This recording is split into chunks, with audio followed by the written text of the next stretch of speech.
નમસ્તે વિદ્યાર્થી મિત્રો, હું કુબાવલ ધવલ નિર્મળ વિદ્યાલય તરફથી આપનું હાર્દિક સ્વાગત કરું છું. મિત્રો, ધોરણ 8 હિન્દીની અંદર તમે અત્યાર સુધી અંદર 2 કાવ્ય અને 2 પાઠ ભણી ચૂક્યા છો. આજે આપણે પાઠ 5 વિશે વાત કરવા જઈ રહ્યા છીએ, જેનું નામ છે સવાલ બાલ મન के और જવાબ ડોક્ટર કલામ के. મિત્રો, આ શીર્ષક જોતા જ તમને ખ્યાલ આવી જશે કે બાલમન એટલે કે કોના પ્રશ્નો હશે? બાળકોના. અને જવાબ આપનાર વ્યક્તિ સામે કોણ છે? ડોક્ટર કલામ. ડોક્ટર કલામ મિત્રો જાણીતું એવું નામ છે. કોણ હતા? ભૂતપૂર્વ રાષ્ટ્રપતિ. અને ડોક્ટર કલામને મિસાઇલ મેન તરીકે પણ જાણવામાં આવે છે, ઓળખવામાં આવે છે. તો મિત્રો, પાઠ 5 ની અંદર આપણે શરૂઆત કરીએ એની પહેલા હું તમને અમુક એવા શબ્દો વિશે માહિતી આપી દઉં કે જેનો કદાચ તમને ખ્યાલ ન હોય હિન્દીની અંદર. તો એની અંદર અમુક શબ્દો જે આવે છે જેમ કે તટ. તટ એટલે કિનારો. એના પછી શબ્દ આવે છે કે ચુનાવ. ચુનાવ એટલે પસંદગી. એના પછી શબ્દ છે સહજતા. સહજતા એટલે સરળતા, ઈઝીલી, સહેલાઈ. એના પછી શબ્દ આવે છે નિતાંત. નિતાંત એટલે કે જાણવું. એના પછી જે પાઠની અંદર આપણે જે ભણવાના છીએ એમાં શબ્દ આવે છે કે નિર્ધારિત. નિર્ધારિત એટલે નક્કી કરવું. એના પછી શબ્દ છે પ્રારંભ. મિત્રો, આ શબ્દ સાથે તો તમે પરિચિત જ છો કે પ્રારંભ એટલે કે શરૂ કરવું. એના પછી શબ્દ છે બાધાઓ. બાધા શબ્દ સાથે તમે પરિચિત છો. બાધા એટલે કે મુશ્કેલી, અને બાધાઓ બહુવચન કરેલું છે. બાધાઓ એટલે મુશ્કેલી. એના પછી શબ્દાર્થની અંદર શબ્દ છે દ્રઢ. દ્રઢ એટલે મક્કમ. તમે કોઈ નક્કી કરી લીધેલું એને કહેવાય દ્રઢ. એના પછી શબ્દ છે મહારત. મહારત એટલે તમે નિષ્ણાત શબ્દ સાંભળ્યો હશે. તો હિન્દીમાં નિષ્ણાત શબ્દ માટે હિન્દી શબ્દ છે મહારત, એટલે કે નિપુણતા, કોઈ વસ્તુની અંદર સ્પેશિયલિઝમ કરવું. એના પછી શબ્દ છે અર્જિત. અર્જિત એટલે પ્રાપ્ત કરવું. મિત્રો, આ હતી તો શબ્દો જે અઘરા શબ્દો હોય તેના વિશેની માહિતી. હવે મિત્રો, આપણે પાઠ શરૂ કરવા જઈ રહ્યા છીએ. તમારી પાસે પાઠ્યપુસ્તક હશે તો હિન્દી પાઠ્યપુસ્તકની અંદર પેજ નંબર 28 ઉપર પાઠ 5 જેનું શીર્ષક છે સવાલ બાલ મન के જવાબ ડોક્ટર કલામ के. નાના બાળકો દ્વારા ડોક્ટર કલામને પ્રશ્ન પૂછવામાં આવે છે અને ડોક્ટર કલામ તેમને જવાબ આપે છે. આ એક વાતચીતનો સમયગાળો કોઈ ઇન્ટરવ્યુઅર દ્વારા અહીં આપણને એક પાઠ તરીકે રજૂ કરવામાં આવ્યું છે. મિત્રો, એટલા માટે આની અંદર કોઈ લેખક કેવું નામ આપવામાં આવેલું નથી, તમે જોઈ શકો છો. તો મિત્રો, પ્રસ્તાવનામાં તમે જોવા જાઓ તો છે कि प्रश्नोत्तर शैली में प्रस्तुत यह साक्षात्कार डॉक्टर अबुल पाकिर जैनुलाब्दीन अब्दुल कलाम से बच्चों की बातचीत पर आधारित. मित्रों, जो હું જ્યાં મોટું બધું નામ બોલ્યું ને એ નામ ડોક્ટર અબ્દુલ કલામનું છે. ડોક્ટર અબ્દુલ કલામનું નામ આવડું મોટું છે જેને આપણે ડોક્ટર ખાલી અબ્દુલ કલામ તરીકે ઓળખીએ છીએ એવું નામ નથી એમ. તો અહીં આ પ્રશ્નોત્તરની જે રીત છે, પ્રશ્નોની રીતમાં સાક્ષાત્કાર એટલે એમની સાથે પ્રત્યક્ષ વાતચીતનો જે સમયગાળો હતો તે અહીં બાળકો સાથે આપણી પાસે રજૂ કરવામાં આવેલો છે. यह बातचीत तब संपन्न हुई थी जब डॉक्टर कलाम राष्ट्रपति पद पर आसीन थे. આ વાતચીત ક્યારે પૂરી થઈ હતી? કે જ્યારે ડોક્ટર કલામ એક રાષ્ટ્રપતિના હોદ્દા ઉપર પોતે બિરાજમાન હતા, બેઠેલા હતા. आसीन એટલે કે બિરાજમાન. वे बच्चों की जिज्ञासाओं का तुरंत उत्तर देने के लिए सदैव तत्पर रहते. તેઓ બાળકોની જિજ્ઞાસાઓ, તેમની જે ઈચ્છાઓ, અમુક વૃત્તિઓ, એના જવાબ આપવા માટે હંમેશા તૈયાર રહેતા. મિત્રો, આ વિડીયો તમે ઇન્ટરનેટની અંદર પણ બાળકોનું જોઈ શકો છો, જેની અંદર ડોક્ટર કલામ બાળકોને પ્રત્યક્ષ જવાબ આપતા તમને નજરે પડે છે. હવે મિત્રો, પાઠ ચાલુ થાય છે. પાઠની અંદર ડોક્ટર કલામ અને બાળકો વચ્ચે શું વાતચીત થઈ છે એના વિશેની સંપૂર્ણ માહિતી આપણને આપવામાં આવેલી છે. એટલે કે ડોક્ટર કલામ દ્વારા જે બોલાયેલા શબ્દો છે તે જ અહીં આપણને રજૂ કરવામાં આવેલા છે. પ્રશ્નકર્તા પૂછે ડૉક્ટર કલામને શું કે આ જો એનું નામ આપેલું છે અહીં બાળકનું કે શું બાળકનું નામ છે, કયું ધોરણમાં ભણે છે, કયા શહેરથી છે અને કઈ સ્કૂલથી છે. પ્રશ્નકર્તા છે આર અરવિંદ, કક્ષા 3, ધોરણ 3માં ભણતો વિદ્યાર્થી અરવિંદ, જેની શાળાનું નામ છે સેન્ટ મેટ્સ સ્કૂલ, ચેન્નઈ. ચેન્નઈની એક સેન્ટ મેટ્સ શાળાની અંદર અભ્યાસ કરતો બાળક ધોરણ 3માં અરવિંદ, તેના વિશેની અહીં તે પ્રશ્ન પૂછતા છે. અને તે પ્રશ્ન પૂછે છે ડૉક્ટર કલાम ने શું પૂછે છે कि आप अपने बचपन की कोई यादगार घटना हमें सुना सकते हैं. ડૉક્ટર કલામ ને પ્રશ્ન પૂછે શું તમે તમારા બાળપણની કોઈ એવી યાદગાર, તમને જે યાદ રહી ગયો હોય એવો કોઈ પ્રસંગ અમને સંભળાવી શકશો. डॉक्टर कलाम અહીં જવાબ આપે છે कक्षा 5वीं के मेरे शिक्षक थी शिव सुब्रमण्यम अय्यर की एक बात मुझे याद. डॉक्टर कलाम કહે છે કે હું ધોરણ 5 ની અંદર જ્યારે ભણતો ને ત્યારે અમારા વર્ગના એક શિક્ષક, શું એમનું નામ હતું? શિવ સુબ્રમણ્યમ અય્યર. અય્યર નામ આવ્યું એટલે તમને થોડું મગજમાં યાદ આવી ગયું, મને ખ્યાલ છે. તો એમની એક વાત મને યાદ છે. શું एक दिन कक्षा में वे हमें यह बता रहे थे कि कोई पक्षी कैसे उड़ता है. डॉक्टर कलाम તેમની સાથે બાળપણમાં 5મા ધોરણમાં ભણતા હતા ત્યારે જે એક પ્રસંગ બનેલો તે પ્રસંગ અત્યારે કહે છે કે તમારા જે સર હતા શિવ સુબ્રમણ્યમ અય્યર, એમની એક મને વાત યાદ છે, આજે હું તમારી સાથે શેર કરું છું, એટલે કે વહેંચું છું. કઈ વાત હતી? તો કે તે અમને કહી રહ્યા હતા. શું કહી રહ્યા હતા? કે પક્ષીઓ કેવી રીતે ઉડે છે. આ કોઈ એવો પ્રસંગ નથી, પણ મિત્રો હું તમને અહીંયા વર્ગમાં ભણાવતો હોય કે વિડીયો દ્વારા, અને એના બદલે હું તમને કોઈ જગ્યા ઉપર જઈને કોઈ વસ્તુ બતાવીને ભણાવું તો તમને મગજની અંદર, તમારા મગજમાં જે અસર પડે, જે વસ્તુઓની, જે ચિત્રોની, એ વધારે યાદ રહેશે. તો એટલા માટે ડૉક્ટર કલામ અહીંયા પોતાના જીવનમાં બનેલો પ્રસંગ છે 5મા ધોરણમાં कि कोई पक्षी कैसे उड़ता है, आ बात हमने समझावी रहा था. उन्होंने हमें रामेश्वरम के समुद्र तट पर ले जाकर इसका जीवंत उदाहरण दिया. पक्षी क्या उड़े छे તમે જાણો છો ને હું પણ જાણું છું, પણ આ ઘટનાને મિત્રો તમને કોઈ જીવંત પ્રસંગ કે જીવંત ઉદાહરણ બતાવીને સમજાવવામાં આવે તો તમને ઝડપથી યાદ રહેશે. અહીં પણ તેમના શિક્ષક શિવ સુબ્રમણ્યમે એવી જ રીતે તેમને રામેશ્વરમના, તામિલનાડુમાં ભણતા શ્રી ડૉક્ટર કલામ, તો રામેશ્વરમના સમુદ્ર કિનારે, તટ એટલે કિનારે લઈ જઈને તેમને જીવંત ઉદાહરણ, એટલે કે જે પ્રત્યક્ષ ઘટના બનતી હોય તે બતાવ્યું. वह ऐसी यादगार घटना थी जो मेरे मन मस्तिष्क में हमेशा के लिए बैठ गई. તો આ જે પ્રસંગ હતો પક્ષી કેવી રીતે ઉડે એક સામાન્ય ઘટના છે, છતાં તેમણે સમુદ્રના કિનારે લઈ ગયા અને એમણે પક્ષીઓ કઈ રીતે ઉડે છે તે બતાવ્યું. આ આખો પ્રસંગ, જે ઘટના જે બનેલી છે તે તેમના મગજની અંદર સારી રીતે બેસી ગઈ. इसी से मुझे आगे विज्ञान पढ़ने की प्रेरणा मिली. डॉक्टर कलाम કહે છે કે આ પ્રસંગ એમના મગજમાં એવી રીતે બેસી ગયો કે કોઈ પણ તમે જો કોઈ પણ ઘટના, કોઈ પણ ક્રિયા થતી હોય તો એ વિજ્ઞાનના કોઈ પણ નિયમને આધારિત થતી હશે, બોલવાની હોય કે સાંભળવાની.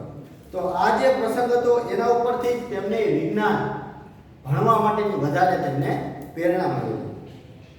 એના પછી કોઈ બીજો પ્રશ્ન કરતા હોય છે મિત્રો, શું કે સરયુ મકર નામનો કોઈ વિદ્યાર્થી હશે જે ધોરણ 5 ની અંદર ભણે છે.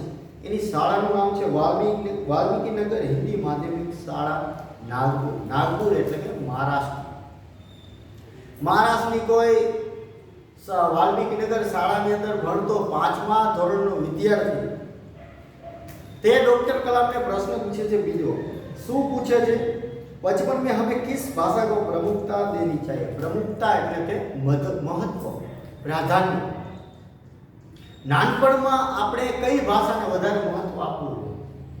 તમે અને હું બંને જાણીએ છીએ મિત્રો કે દરેક કોઈ પણ ભાષાની અંદર તમે શિક્ષણ લઈ લો, તમે તે જ ભાષા સારી રીતે બોલી શકશો કે સમજી શકશો કે જે તમારા ઘરની અંદર બોલવામાં આવતી હોય.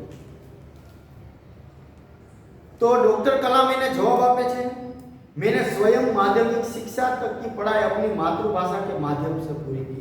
મિત્રો માતૃભાષા એટલે કઈ ભાષા કે જે તમે જન્મથી લઈને તમારા ઘરમાં આજુબાજુ તમારા વિસ્તાર કે તમારા રાજ્યમાં બોલાતી હોય જેને તમે માતૃભાષા કહી શકો। તો ડૉક્ટર કલામ એમ કહે છે કે મેં ખુદ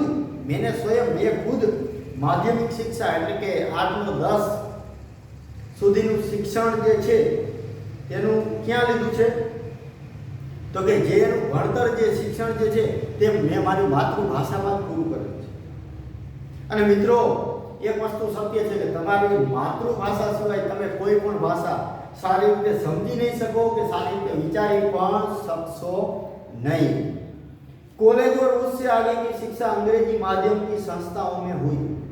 कॉलेज અને એના આગળની જે શિક્ષણ હતું તે તેમનું ક્યાં માધ્યમથી થયું તો કે અંગ્રેજી માધ્યમ। मेरा मानना है कि हम कॉलेज में भी माध्यम के रूप में मातृभाषा का चुनाव कर सकते हैं। डॉक्टर कलाम एम કહે છે કે હું માનું છું ત્યાં સુધી તમે કોલેજ કરવા જાઓ તો પણ તમારું જે માતૃભાષા છે તે જ માધ્યમથી તમે તેની અંદર અભ્યાસ એટલે કે તમારું શિક્ષણ લઈ શકો છો કે તેની પસંદગી કરી શકો છો। चुनाव એટલે પસંદગી કરી શકો છો क्योंकि युवा अपनी मातृभाषा में ही सोचता है। एक युवान कोई पण होय युवा वर्ग તે હંમેશા પોતાની માતૃભાષામાં જ વિચારે। મિત્રો મેં પહેલા જ કીધું કે તમે કોઈ પણ દેશની ભાષા શીખી જાઓ, વર્લ્ડની કોઈ પણ ભાષા તમને આવડતી હોય, તમારું વિચારવાનું તો હંમેશા તમારી માતૃભાષામાં જ રહેશે। તમને કેમ 10, 12, 20 કે 15 ભાષા આવડતી ન હોય, તમારી વિચારધારા તો હંમેશા તમારી માતૃભાષામાં રહેશે। એટલે પણ ડૉક્ટર કલામ કહે છે કે હું તો માનું છું કે તમારે કોલેજની અંદર પણ તમારી માતૃભાષાના જે માધ્યમ હોય તે પસંદ કરવું જોઈએ, કેમ કે યુવા હંમેશા માતૃભાષામાં વિચારતો। આજનો યુવાન શેમાં વિચારશે? માતૃભાષા। એને ભલે કડકડાટ અંગ્રેજી આવડતું હોય, હિન્દી આવડતું હોય, સંસ્કૃત આવડતું હોય તો પણ હંમેશા માતૃભાષામાં વિચારશે। અને મિત્રો આજે એના લીધે માતૃભાષામાં તમે સમજી શકો અને વિચારી શકો એના માટે આપણે શું કરીએ છીએ તો કે દરેક હિન્દી શબ્દ છે એનું તમને ગુજરાતીમાં મારે ભાષાંતર કરી દેવું પડે। એનું મુખ્ય કારણ આ જ હોઈ શકે। उसी में अपनी बात सहजता से कहने में सक्षम होता है। कोई पण व्यक्ति પોતાની વાત સમજવા માટે કે કહેવા માટે તો પોતાની માતૃભાષામાં જેટલી સરળતાથી કહી શકે એટલી બીજી કોઈ ભાષામાં કહી શકશે નહીં। એટલે કે છે કે જો તમે માતૃભાષાનો વધારે ઉપયોગ કરશો તો યુવા પેઢી પોતાની વાત સરળતાથી તમને કઈ ભાષામાં કહી શકશે? માતૃભાષા। તમને ખ્યાલ છે મિત્રો आज તમારે જે વસ્તુ જોઈ છે તમે એ વસ્તુનું સારી રીતે માહિતી કે તમારી પાસે જ્ઞાન નથી, પણ સામેનો વ્યક્તિ જો તમારી માતૃભાષાનો હશે તો તમે તેને તમારી ભાષામાં ગમે તેવી રીતે સમજાવી શકશો। આ જ વાત તમને એમ કહેશે કે અંગ્રેજીમાં સમજાવો તો તમારે શબ્દો ગોતવા જવા પડશે, જ્યારે તમારી માતૃભાષામાં તમારે શબ્દો ગોતવા જવા પડશે નહીં। તમે તમારી માતૃભાષામાં તમારા મનની વાત સારી રીતે સમજાવી શકો। તો અહીં પણ કહે છે कि मैं अपनी बात सहजता से कहने में सक्षम होता है। तो તમારે પોતાની વાત તમારી ભાષામાં કહેવા જશો તો સરળતાથી કહી શકશો, पर इसमें कोई भी दो राय नहीं है कि वैश्विक स्तर पर संपर्क के लिए हमें अंग्रेजी जैसी एक संपर्क भाषा की नितांत आवश्यकता है। હવે મિત્રો ચાલો તમે માતૃભાષા સારી રીતે જાણો છો, પણ વિશ્વ લેવલે ઇન્ટરનેશનલ લેવલે જ્યારે તમારે કોઈ સાથે સંપર્ક એટલે કે કોઈ સાથે જોડાવું હોય ત્યારે તમારે અંગ્રેજી જેવી કોઈ જોડાણ ભાષાનો ઉપયોગ નિતાંત એટલે કે જાણવી આવશ્યક એટલે કે જરૂરી અનિવાર્ય થઈ પડે છે। અને વાત સાચી છે। જો તમે ગુજરાતમાં કોઈ વ્યક્તિ સાથે વાત કરતા હશો તો તમને ગુજરાતી આવડતી હશે તો તમારે તમારો જે લેનદેન જે તમારા સામેના વ્યક્તિ સાથે સમજાવટ છે વ્યવહાર કરવામાં તમને સરળતા પડશે. પણ આ જ જગ્યાએ તમે કોઈ તામિલનાડુ કે કર્ણાટકના વ્યક્તિ સાથે વાત કરતા હશો તો એ તમારી વાત ગુજરાતી નહીં સમજી શકે અને એનું તમે તામિલ નહીં સમજી શકે. તો એના માટે તમારે હવે કઈ ભાષાનો ઉપયોગ કરવો પડશે? અંગ્રેજી. બરોબર? કેમ કે બીજા રાજ્યની અંદર તમને ન ભાષા આવડે તો તમે જાણો છો કે બને ત્યાં સુધી તો દેશની રાષ્ટ્રભાષા કઈ છે? હિન્દી. તમે કોઈ પણ રાજ્યમાં જાઓ, તમને માતૃભાષા તમને ત્યાંની આવડતી નથી તો તમે હિન્દી ભાષાનો ઉપયોગ કરી શકો. પણ તમે જાણો છો કે જે દક્ષિણ ભારતના જે રાજ્યો છે એની અંદર તો એ લોકોને માતૃભાષાનું પણ એટલું બધું જ્ઞાન નથી કે જેટલું અંગ્રેજીનું જે તેમને છે. તો અહીં કહે છે ડૉક્ટર કલામ કે વિશ્વ લેવલે તમારે કોઈ વ્યક્તિ સાથે જોડાવવું હોય તો તમારે એમાં કોઈ શંકાને સ્થાન નથી કે અંગ્રેજી જેવી ભાષા તમારે શીખવી પડશે કે એની જરૂરત તમારે પડવાની છે. હવે પ્રશ્ન કરતા આવે છે હર્ષ પટેલ. એમનું ધોરણ કયું છે? તો કે ધોરણ 5, ચંદુલાલ વિદ્યા મંદિર. મુંબઈથી ચંદુલાલ વિદ્યા મંદિર એવી કોઈ શાળાનું નામ છે. ત્યાંથી કોઈ બાળક હર્ષ પટેલ નામનો 5મા ધોરણનો વિદ્યાર્થી પ્રશ્ન કરે છે. શું પ્રશ્ન કરે છે મિત્રો? यदि हम आपकी तरह बनना चाहे तो हमें क्या करना चाहिए? આજે મિત્રો તમને ને મને સતાવતો પ્રશ્ન.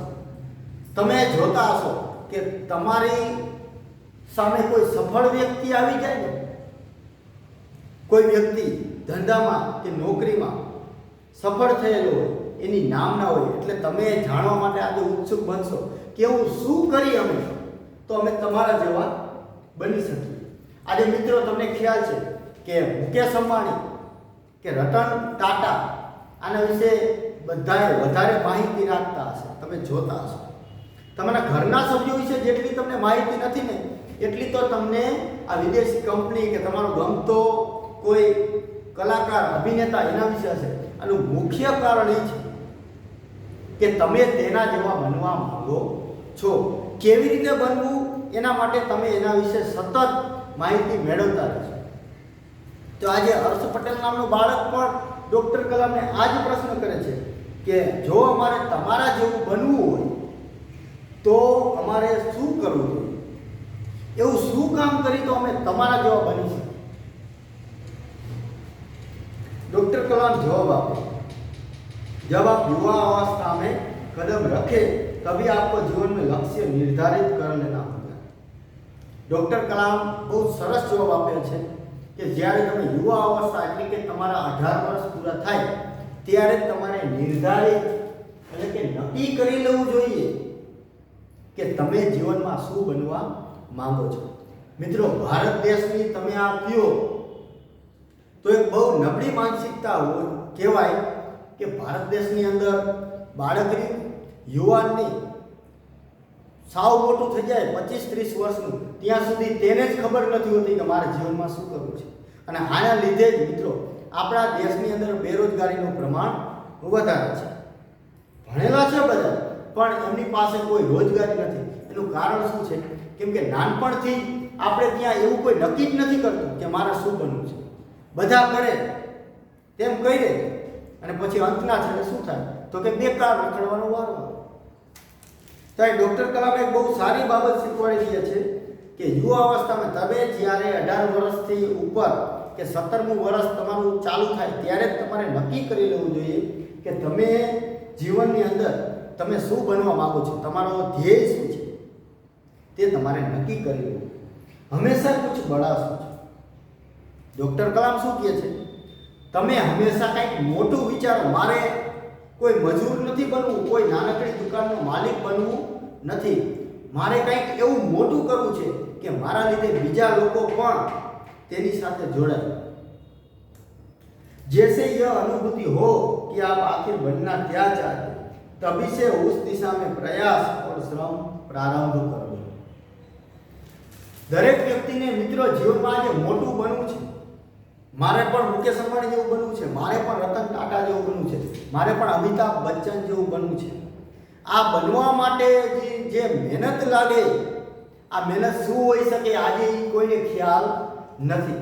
બધાને સપના ઊંચા જોવા છે પણ કામ કરવું નથી. ત્યાં ડૉક્ટર કલામ બહુ સરસ વાત કહે છે કે જેવું તમને અનુભવ થાય કે મારે આખી એટલે કે અંતના છેડે મારે શું બનવું છે જીવનમાં, તે તમને મગજની અંદર તમારો જે વિચાર જે છે, તમારો ખ્યાલ એ નક્કી થઈ જાય, ત્યારથી લઈ તમે તેના વિશેના પ્રયત્ન અને તે વસ્તુ કે વ્યક્તિ બનવા માટે જે મહેનત જોઈ, તે મહેનતની તમે શરૂઆત અત્યારથી જ કરી. સચિન તેંડુલકર કોઈ રાતોરાત તેંડુલકર નથી બની ગયો. તમે જાણો છો બધા, અમિતાભ બચ્ચન કે મુકેશ અંબાણી કે રતન ટાટા કોઈ રાતોરાત આટલા બધા પ્રખ્યાત બની નથી ગયા. એના પાછળ એમના વર્ષોની મહેનત છે. તો ડૉક્ટર કલામ કહે છે કે તમે ખ્યાલ આવી જાય કે મારે આ જ બનવું છે અને એના પાછળ આવું બનવા માટે મારે શું મહેનત કરવી પડે, તે મહેનત તમે અત્યારથી જ ચાલુ કરી દો, તે દિશામાં તમારા પ્રયત્ન ચાલુ કરી દો, તો તમે તે નહીં તો તેનાથી પણ થોડું નજીકનું એવું બની શકશો. कहने का अर्थ है कि जीत और मेहनत. મિત્રો, જીવનમાં સફળતા પ્રાપ્ત કરવા માટે તમારે તનતોડ મહેનત કરવી પડશે. મહેનત વગર અહીં કંઈ છે નહીં. એટલે કહેવાનો અર્થ એ છે કે તમારે જે બનવા માંગો છો જીવનમાં, તેના વિશેના પ્રયત્નો કે તેની જે મહેનત થાય તે અત્યારથી તમે ચાલુ કરો. ज्यों ज्यों आप आगे की ओर बढ़ोगे, आपका सामना बाधाओं तथा कठिनाइयों से होगा. મિત્રો, તમે સફળતા મેળવવા માટે જ્યારે કોઈ પણ દિશા કે ક્ષેત્રની અંદર જ્યારે તમારો પ્રથમ પગ મૂકશો ને, ત્યારે તમને મુશ્કેલીઓ, સમસ્યાઓનો સામનો કરવો જ પડશે. કેમ? તો કે તમે આગળ વધી રહ્યા છો. એટલા જ માટે સ્વામી વિવેકાનંદે એમ પણ કીધેલું છે કે જ્યારે તમને આખો દિવસની અંદર કોઈ સમસ્યા ન આવે તો સમજી લેવું કે તમારો આજનો દિવસ બેકાર ગયો. જો મિત્રો તમે પ્રગતિના રસ્તા ઉપર હશો તો તમને સમસ્યા આવવાની છે, એની અંદર કોઈ શંકા નથી. એટલે કહે છે કે જેમ જેમ તમે આગળ વધતા જશો તેમ તેમ તમારો સામનો કોની સાથે થશે? સમસ્યાઓની સાથે. आपको अपने अंदर दृढ़ साहस पैदा करना होगा. તમારે તમારી જાતની અંદર કેવી હિંમત ઉત્પન્ન કરવી પડશે? દ્રઢ એટલે કે એકદમ મક્કમ. મારે આ કરવું જ છે.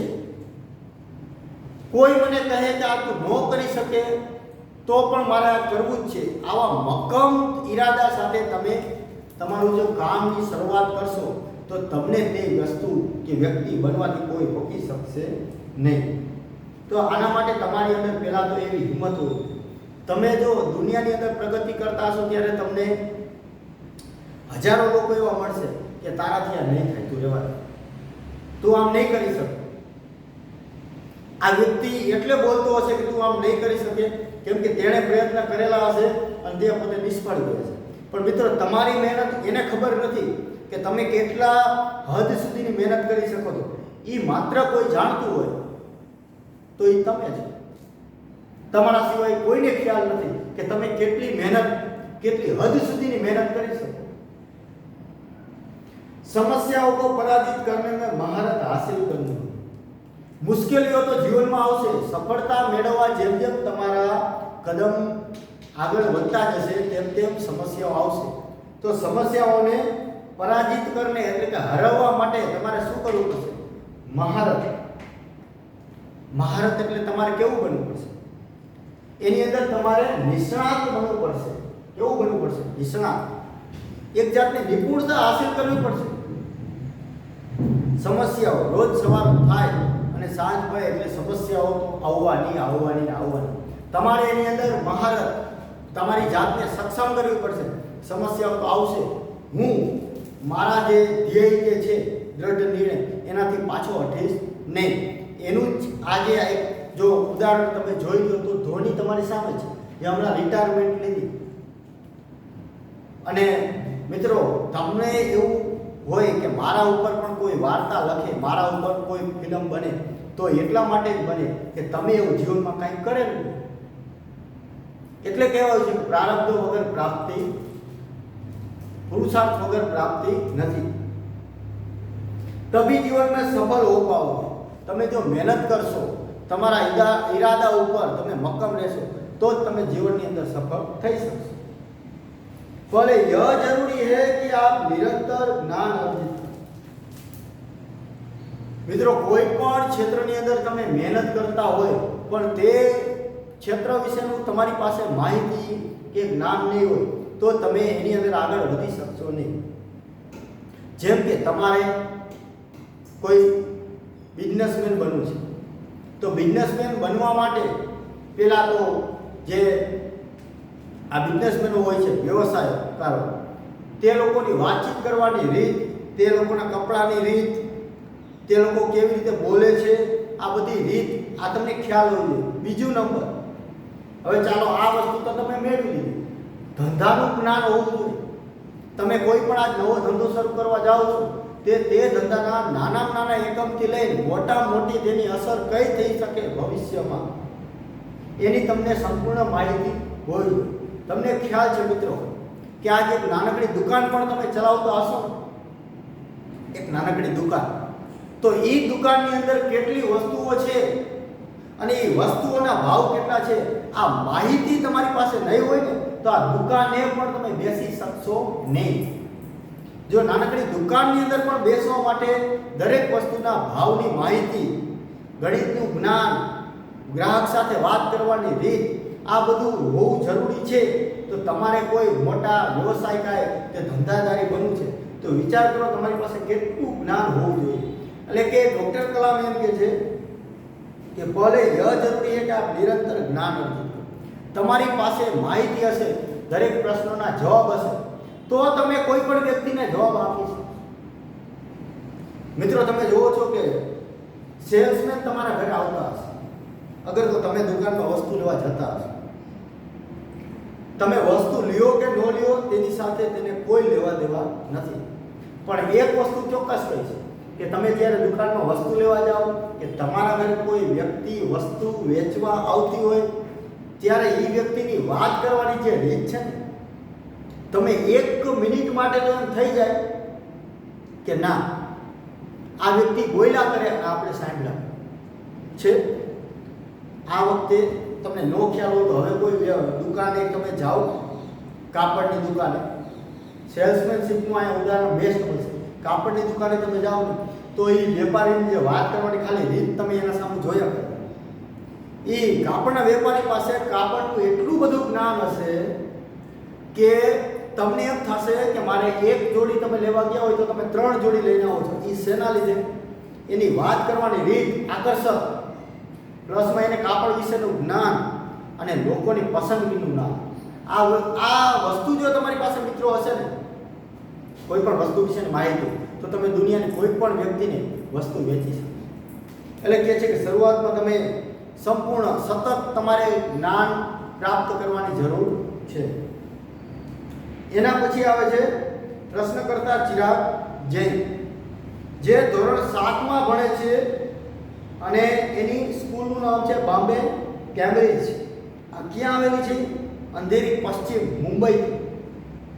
7મા ધોરણમાં ભણતો વિદ્યાર્થી ચિરાગ જૈન નામનો ડૉક્ટર કલામને હવે પછીનો પ્રશ્ન પૂછવા જઈ રહ્યો છે। શું પ્રશ્ન છે એનો? वो कौन सी बड़ी चुनौती है जिसका सामना हमें आज करना पड़ रहा है? એવી કઈ મોટી સમસ્યા જે છે જે આપણે નડી રહી છે કે જેનો સામનો હજી પણ આપણે કરી રહ્યા છીએ?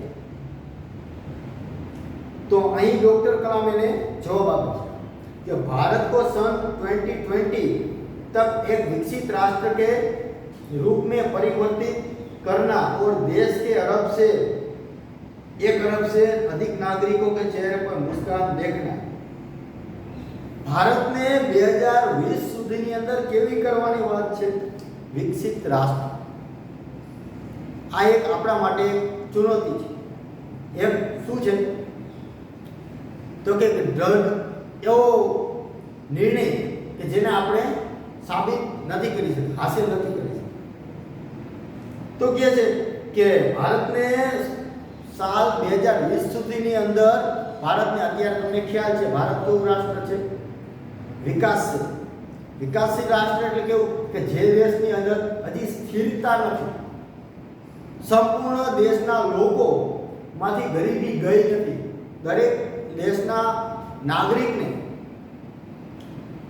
રોજગારી મળેલી નથી, દેશનો દરેક નાગરિક જે ખેડૂત હોય કે મજૂર હોય એને સંપૂર્ણપણે હજી 3 સમયે ભોજન મળતું નથી, એટલે કે દેશ હજી વિકસિત થયો નથી, હજી વિકાસશીલ જ આપણે છીએ. તો આવા વિકાસશીલ રાષ્ટ્રને વિકસિત બનાવવું છે, એની અંદર પરિવર્તિત કરવું છે અને દેશના 1 કરોડ અરબ એટલે કે કરોડ અરબ એટલે કે અબજ, 1 અબજથી પણ વધારે લોકોના ચહેરા ઉપર મુસ્કાન, સ્માઇલ જોવી છે, હાસ્ય જોવું છે. આ એક સપનું છે ડૉક્ટર કલામનું, જે હજી સુધી આપણે કહીએ છીએ કે મેળવી શક્યા નથી. તો આ એક શું છે આપણા માટે ચુનૌતી જ કહેવાય.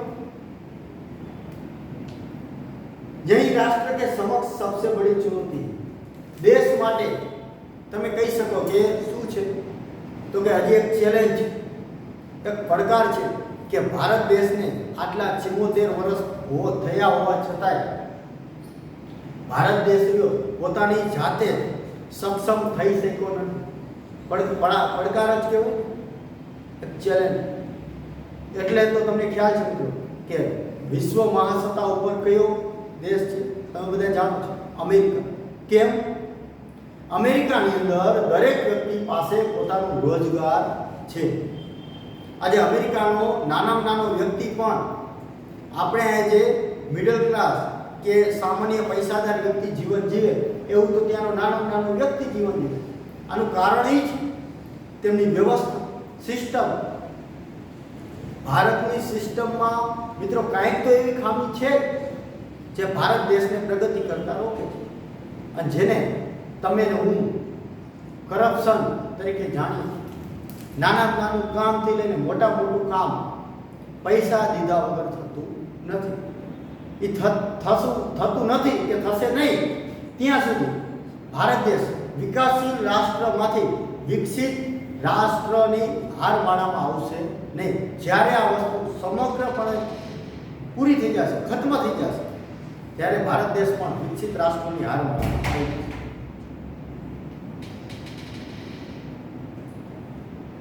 પછી કે જે પ્રશ્ન કરતા છે હર્ષ ચાંડક, ધોરણ 7, ડોક્ટર એસ રાધાકૃષ્ણ વિદ્યાલય, મલાડ, મુંબઈથી.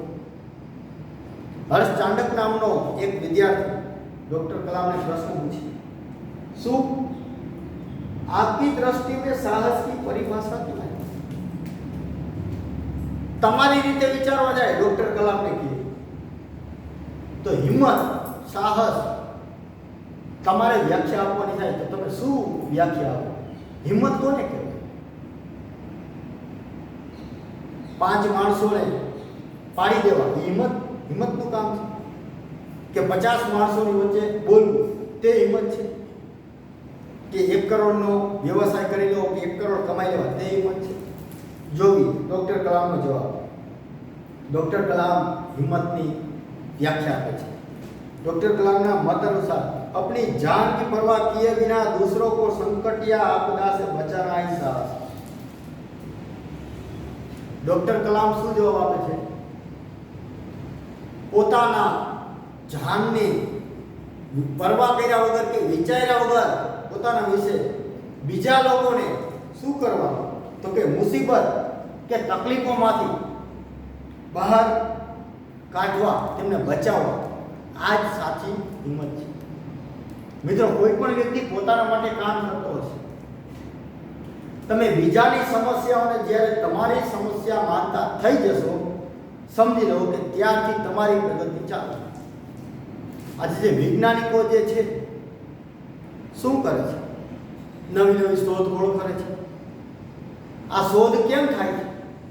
તો તમે ક્યારેક વિચારજો કે આજે નવી કોઈ પણ વસ્તુની શોધ થતી હોય તો એ એટલા જ માટે થતી હોય કે બીજા લોકોને આ સમસ્યા નડતી હશે તો મને નડે છે, તો બીજા લોકોની આ સમસ્યાને હું મારી સમસ્યા બનાવી લઉં અને આનું સોલ્યુશન સમાધાન શું થઈ શકે.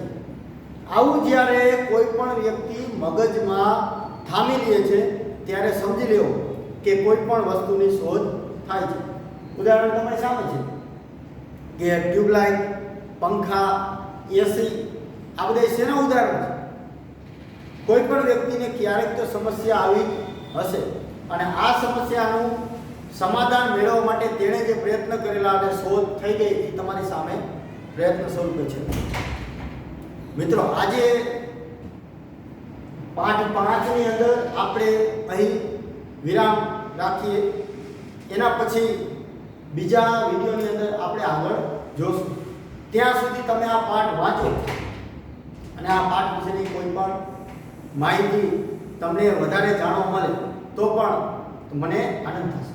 અહીં આપણે પાઠને અહીં વિરામ આપીશું. બીજા વિડીયોની અંદર આપણે ચાલુ કરશું ક્યાંથી તો કે પ્રશ્નકર્તા તરુણ પટેલ કક્ષા 8 સ્વામિનારાયણ ઇન્ડિપેન્ડન્ટ સ્કૂલ લંડનથી ત્યાંથી ચાલુ કરશું. અહીં સુધી આપણે વિરામ. Thank you.